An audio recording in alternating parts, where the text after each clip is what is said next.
Hi there, I'm Sister Abigail, the co-founder of Oasis Interfaith Ministry, and we've started our cyber ministry, and we've been in place for quite some time now, and we've gotten a large audience here on Facebook. This is a pretty big group, over 1,000 people, and it's time that we actually start doing some ministry in here, in order to live up to our original goals.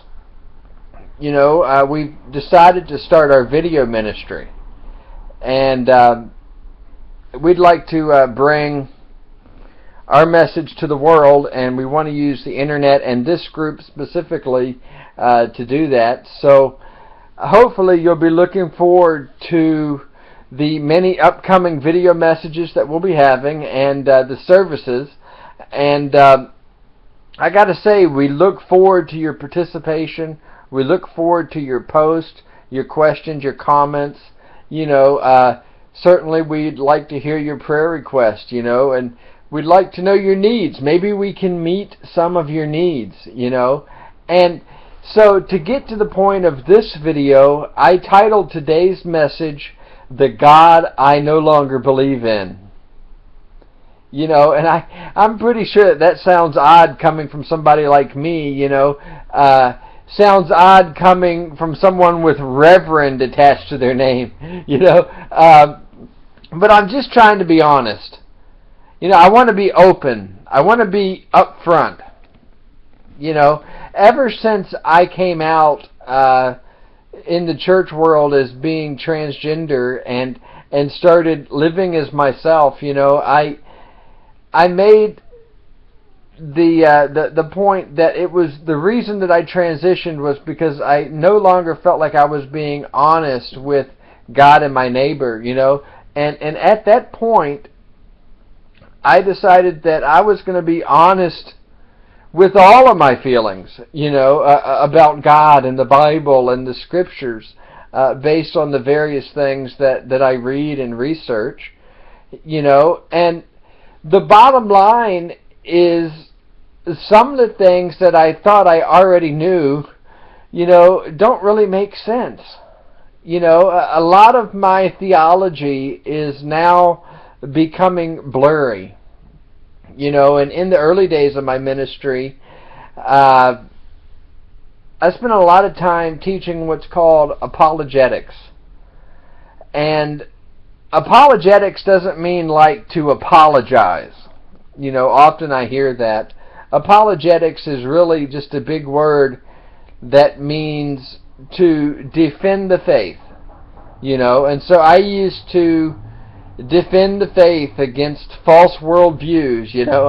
I used to defend the faith against non-Christian faiths. I spoke out against Hinduism and Islam, and I spoke out against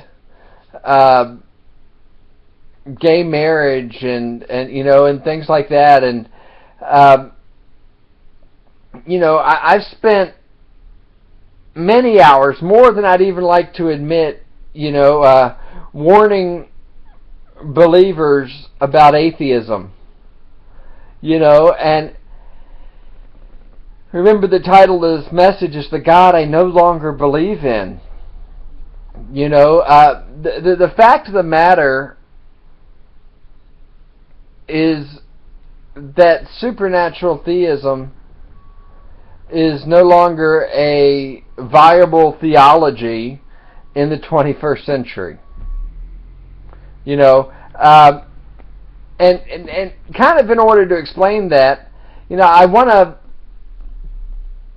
mention John Shelby Spong's book titled "Why Christianity Must Change or Die."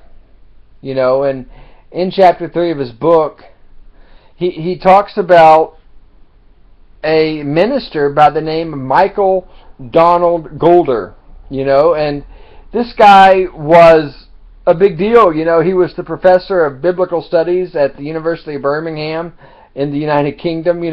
He was an Anglican priest, and in 1981 he shocked the church because he resigned from the priesthood and he left the Christian church. Goulder became an atheist. And when he went on to defend his position, he said that the God of the past doesn't make any sense because he doesn't have any more work to do. This God no longer fights wars and defeats enemies. This God no longer chooses special people and works through them. This God no longer sends storms and heals the sick and spares the dying or judges the sinner. This God no longer rewards goodness and punishes evil. So, Goulder basically made the case that God was unemployed, and he felt that because this type of God, this supernatural God, this God of supernatural theism was still the object of the Christian faith, that he said he didn't really want to be identified any longer with that understanding of God, so he left the church. Basically, Goulder concluded that God was dead. And if you are honest and you read Goulder's arguments against God, and you read the arguments of many atheists today against God, you'll see that a powerful case has actually been made. And so Goulder becomes an atheist.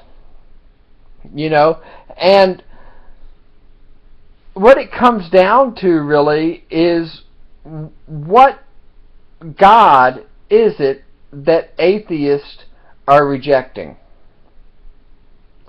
What image of God did Goulder reject?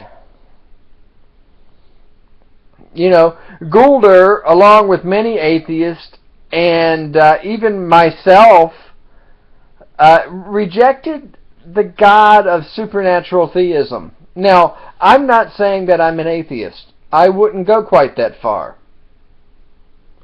And the point of today's message is that atheism isn't your only option. God is not synonymous with supernatural theism. He's not the same as that particular theory about God. There's other ways to view God.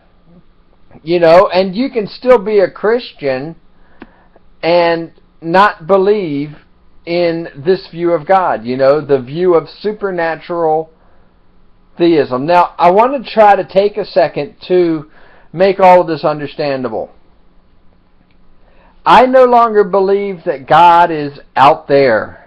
When you watch a football game on TV, and which I don't do, I see no point in that, but when you watch these football games and these players make like a touchdown, you'll notice them get on one knee and then they'll point to the heavens, and we see the same thing. It's like God was happy they scored a point, and I guess that means that God was happy that the other team didn't score a point. I don't know, but we see the same concept in church gatherings where, believers lift up their hands towards heaven. And this is all a byproduct of supernatural theism. I don't believe that God is out there. I don't believe that God is something that we have to reach out to. I don't believe that we have to call out to God in heaven in order to pour out His Spirit. Where was God before all of this effort? Where was God before all of this religiosity? I believe that God is a lot closer than you think. And many of us believe that God is up in the sky. We believe that God is distant. We believe that God is external to our everyday lives. But see, I don't believe this. I stand with Joshua Tongol, when he says that he believes that God is the ground of all that is. Joshua went on to say that he believes that God is the infinite center of all life. And to me, I think that sounds a lot like the Apostle Paul, in Acts 17:28, when, he referred to God as the one in whom we live and move and have our being. So, I believe that God is this inescapable presence, that God is beneath, above, and in all things. I believe that God is a lot closer than we think. I believe that God is right here. I believe that God permeates all of life, both, the exciting and the mundane. And I'm describing what is called in theological terms panentheism. Anyways, I'm going to end today's message here, but I do look forward to your participation. I look forward to your comments, to your questions, and to your thoughts. Now, in our next video, I hope to be covering the topic of what is it that I now believe about the Bible. Well, thank you for your interest in this message, and God bless you.